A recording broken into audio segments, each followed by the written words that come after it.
Hey everyone, welcome back to the Dairy Raid, and today we're going to take a look at the Badgers offense versus Maryland, but we're going to frame it a little bit different, and we're going to be looking forward as we're looking at this film. And what I mean by that is I want to take a look at the plays and schemes that are present here in the Maryland game that can become the backbone of the offense going forward, and I want to look at the plays and schemes that need to come out of the offense. The emphasis needs to come out in order for us to take that step forward. So we're going to look at 3 plays to avoid and 3 plays to emphasize going forward in the rest of the 2025 season through the Badgers offense versus Maryland. All right, and the first thing I want to look at here, this is early in the game. This is the first drive of the game. So Billy Edwards is still in the game.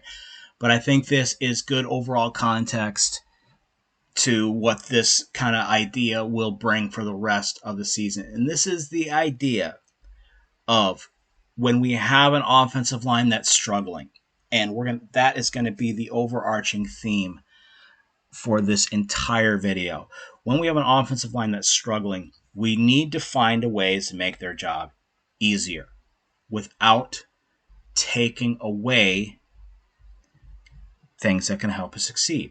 So what do I mean by that? Is we want to be able to, in this case, work on pass blocking without having to commit too many guys into protection. Now here we have 3, but what we're giving, we have 3 receivers in the route where we've got 7 in protection. This is the max that I want to be able to do. But why I like this one in comparison to what we'll see later is we're using the defensive lineman to their disadvantage, and we're just creating a simple yes or no type of pass play. Okay, high percentage, get the ball quickly out. Getting the ball quickly out has been an issue that we're not doing it enough. And a player like Tretch can turn a 5-yard gain on a little angle slant route into 40 yards. That's what this is not. We're not manufacturing yards. We're letting the playmakers do the work. And this sets up so much. Just this little stack release here. You can create so much with a simple little look like this that you can build an intermediate passing game right around this. And this can lead to more. Because in order to take care of short intermediate routes like this, defenses can't commit 6 and 7 into the pass rush. They're going to have to drop those linebackers. And they're going to have to keep those seam crow flat defenders out there if they want to stop something like this. This is high percentage. It's smart. And you can build so much off of this without doing a lot of extra work.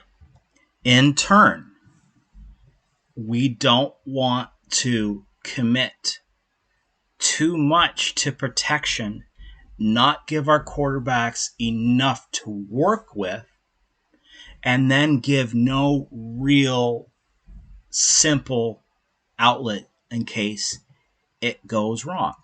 And what we've got here, this play we've got right here, it's going to be a play action, and we're essentially sending 2 players into the route with a leak. And a lot of moving parts. That's one. And what the problem can be with a play like this, because obviously they're trying to elicit a response. They're trying to elicit these safeties getting downhill, okay, and fitting into the run. I get that.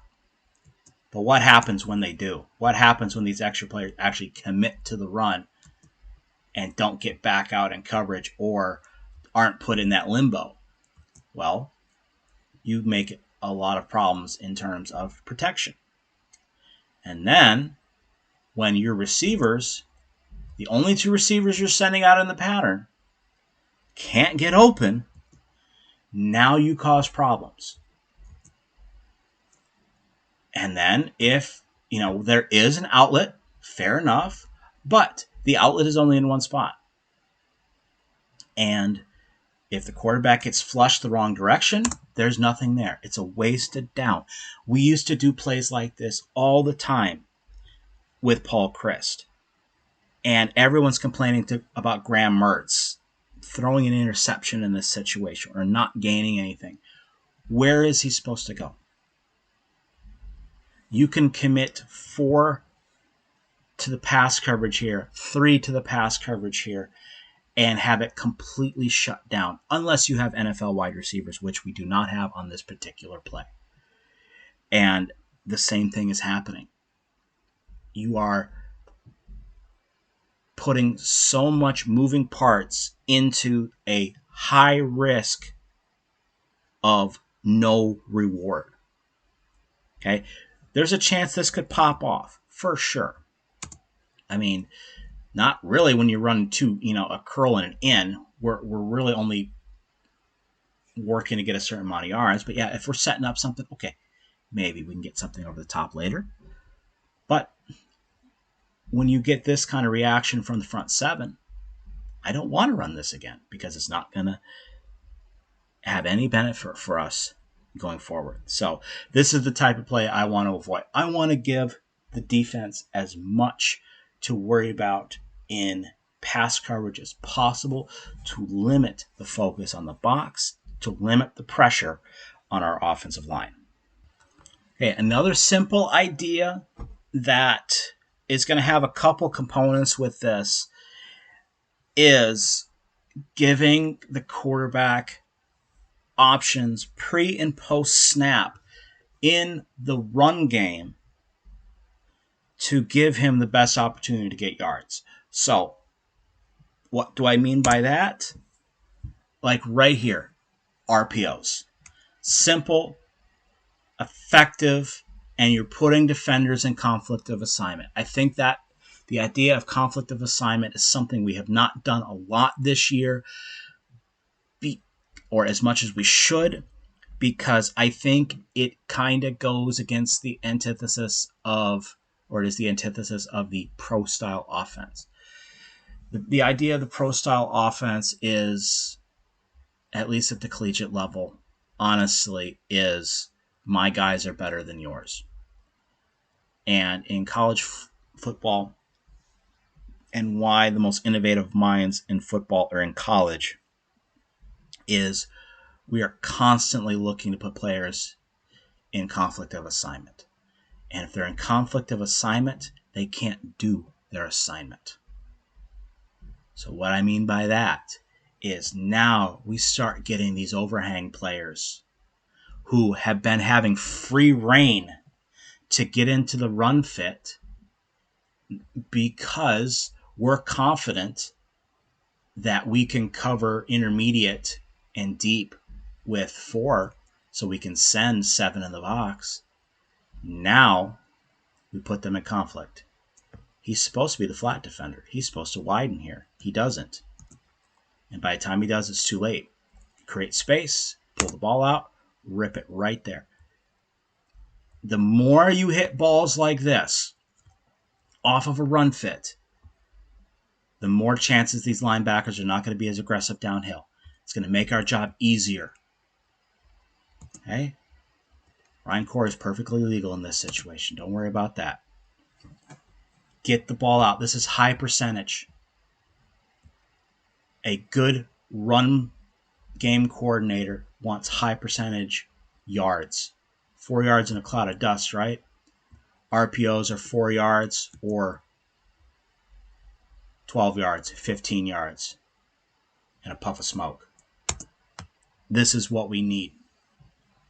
It gives us the best of both worlds. It gives us the ability to set up the run game, but it also forces the defense to play three-dimensional. They have to play the entire field. We have got to threaten that, even if our offensive line is not that great. It forces defenses to play sideline to sideline and top down.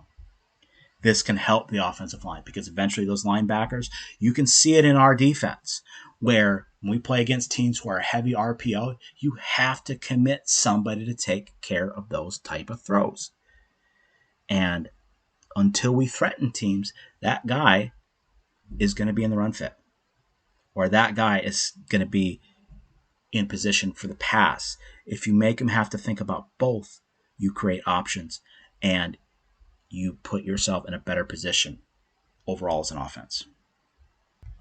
Speaking of putting the defense in conflict of assignment, sometimes when you try to do too much as an offense, you put your own players in conflicts of assignment. And that's exactly what we're going to see here. And it's been a theme we've had throughout the season where I say we are trying too hard.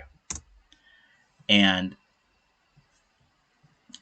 to start off, okay, it's not that I'm extremely negative about this formation. I'm not. I don't get the point of it. Like, smart defenses know how to align. Now, if we did some kind of direct snap here to Cade Yakameli, and he runs a power off of this, he runs a counter off this, could be there. Fantastic. The setup plays to this are probably there. In fact, me looking at this right here, yeah, I kind of like the idea of down blocking and then getting a pull around here and getting up on this guy. I do. But in order to set that up, we got to do this crap. And see, not only forget the issues we have here in protection. Okay, forget that. It's the same thing where we are not giving the quarterback enough to work. We're giving the quarterback too much to think about right now, which has been a theme. Giving him too much to think about. It's not necessary. It's not necessary. And then not giving him enough to work with. Okay? Is it supposed to open up this rail route right up the middle? Maybe. If protection is there, is that there? Maybe. But you're asking for one route. You're doing all this to set up one route. Is it there if Riley Mahlman makes his block? Potentially. That's a lot of work. And then when something goes wrong, there's nothing left over. The risk is not worth the reward. And again, has been a theme throughout this season. Taking unnecessary shots, making the shots more complicated than they need to be, and using the philosophical approach of the NFL offense when you don't have a team full of NFL players. This is why the traditional pro-style offense, there's kind of two things that can go with it. One, you either have that guy who can rise above and can turn your mundane offense into something special because of the special ability of that one person. Or you're just physically superior in all places. That's how pro-style offenses work in college. That's how pro-style offense works in the NFL. Because the vast majority of the players of the teams run similar offenses. They all run basically the same things. Done a little bit differently here and there, different terminology, whatever. It's all basically the same. Who are the teams that do the best in the NFL? Are the teams with the best players and the best coaches who know how to use those players. Flat out, period. It's not scheme. In college, there is such a difference between high-level players, high-level teams, and the bottom teams and everything in between, that coaches need to use scheme to fill in the gaps. This is not using scheme to fill in the gaps. because at the end of the day, it's actually quite simple to stop something like this, and that's exactly what happens here. All right, and the last positive play, the type of play that we can hang our hat on for the rest of the season, is to focus on, how do I put this in the passing game? Bring the air raid back. Bring the air raid style progression reads. Focus less on thinking and more on reacting. We still need to know where the defense is. We still need to know where alignments are. All these kind of things. We know that. We know that. We don't need to overthink things. We don't need to add yeah buts to the pass progression. We need to add yes, no. You don't need to overdo it. This is college football. This is not the NFL. And you can take, then when you get to the NFL, you can take these simple passing concepts that every NFL team runs now that have their basis in college-based air raid offenses, and then you can, on top of that, teach the NFL nuances on reading coverage, etc. But here, what we're just thinking, snag concept, okay? Number one read. Is it open? Yeah. Throw him the football. Okay, a route like this creates high-low stress. It creates balance. It creates layers, and it creates options. And we're not worrying about thinking how the defense is covering. We're focusing on the reaction. Okay?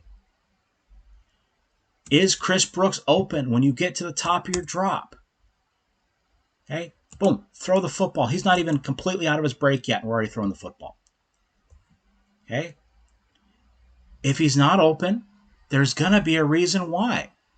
It's either going to be this corner on top of him has come down, and if he does that, we throw the corner. And if it's because this nickel has sagged on him, we throw the flat. He's not open. You have your other options. You know where the alignment of the corner is pre-snap. That's going to accelerate your decision making. So he probably knows he's going high-low right here. If that corner was lower, that corner's down here, then we're probably thinking high-low. Football is complicated enough. And this is not me, sour grapes, saying we should go back to the air raid. I'm not saying that. But when put in the right hands, the air raid can be deadly. And efficient schemes like this are going to manufacture yards in the right way because it allows you to get rhythm. So much of what we've seen, problems, especially with pass protection, are caused by pass plays that get our quarterback out of rhythm. We need more plays like this.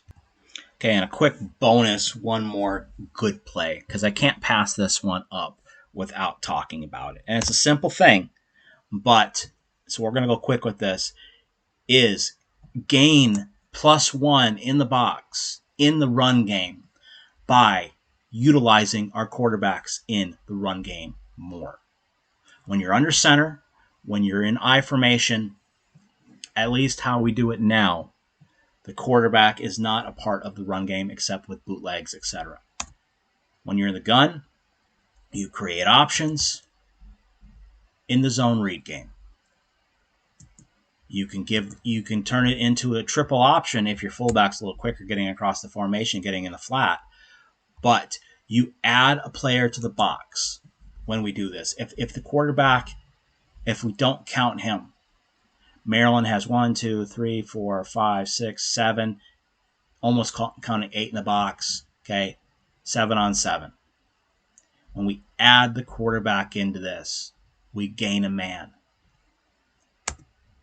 And we gain essentially a blocker because the threat is going to hold players. If it holds players, less people we have to block. In fact, we don't have to block them. Only thing we're doing here with Riley Mullman here on the backside, this guy right here might be the read. And if he is, all he's doing is making sure he doesn't cross his face. Still leaving that outside shoulder free. Got to do stuff like this more. Got to do it more.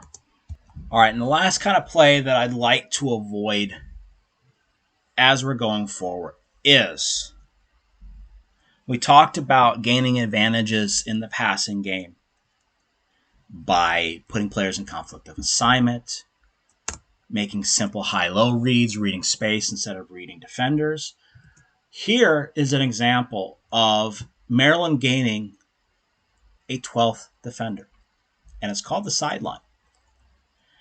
And I like the idea of play actioning here. I mean, again, this is a play we've run, and we've had success for it. I mean, Lance Mason had a big catch on a very similar play to this earlier in the season. But because he gets chipped here, he runs out of time. And because all Maryland is doing here, and you can see it, they're essentially walling off this 15 yards or so from the middle of the field to the sideline and forcing the ball to have to go over the top, which it's not there. It's flat out not there, and we're not creating any space. And to get the ball out here on a check down, it's real easy to close the angle. So we don't have any space. Now, is the option to run this play to the middle, to the other side of the field, to the wide side? It would help. But at least not running a play like this into the boundary. And overall, when you're setting up kind of, I don't want to say a home run shot because this is a pretty well-designed play. But when space can become an issue, you have to then have something coming off of this that is going to fight against that pressure. Whether it be, run something like this. Everything here. Go back to the top and pull out the telestrator, and this will be the last play we're going to talk about. So a lot of this we're running here. We can do it. Get this guy up the sideline. Pull that corner as wide as we can. Okay? Get our running back to be the seam runner. That's fine. We get our motion, and he becomes the outlet. Like all of this. But when you keep the running back in here and you send the tight end up the seam, you are forcing a lot of defenders to stay in that area. Now, what do? We run that little tight end release. Backside. Run the shallow cross. Run the tight end screen. Whatever. Give something that if the defense is able to create a wall, that we're able to come underneath it. And that would set this up a hell of a lot better than what we're doing here. Even in a perfect world, and Mason doesn't get chipped here, the space closes down quickly because we're allowing the defense to basically defend 1/3 of the field, and we've given them an extra defender. So that's that. So how I would like to conclude this is by saying I have seen a lot of good things from this offense so far this year, and I have. There's been some nice, innovative play design. There's been smart, intuitive play design. But it is coupled with a coaching staff who is trying too hard at times, is maybe not realizing the talent we have right now of this team. Okay? This is not the trio of redshirt freshmen that block for Ron Dane back in the day. Not yet, because the game's different than it was back then. They could very well be. I think they're playing better than you would expect. And I think some of Ryan Corey's snapping issues, as we talked about in my Substack video, which you can find on Substack, some of the issues he's having are not his fault. Regardless, the idea that we need to move away from the NFL style offense because the NFL style plays that we've been running, especially in the run game, haven't been working because we have a college team. What a novel idea. Run a college offense with college players. I mean, it works for everybody else. Why not for us? And it's something we can build on, and it's something that can take this team forward going into the rest of the season and hopefully into 2026. We want this team to turn it around. We want it to take a step forward. If you don't, you're not a fan. Or you're a hate fan, which I never got to begin with. Anyways, I'm rambling. As always, thank you for watching. I'll see you next time.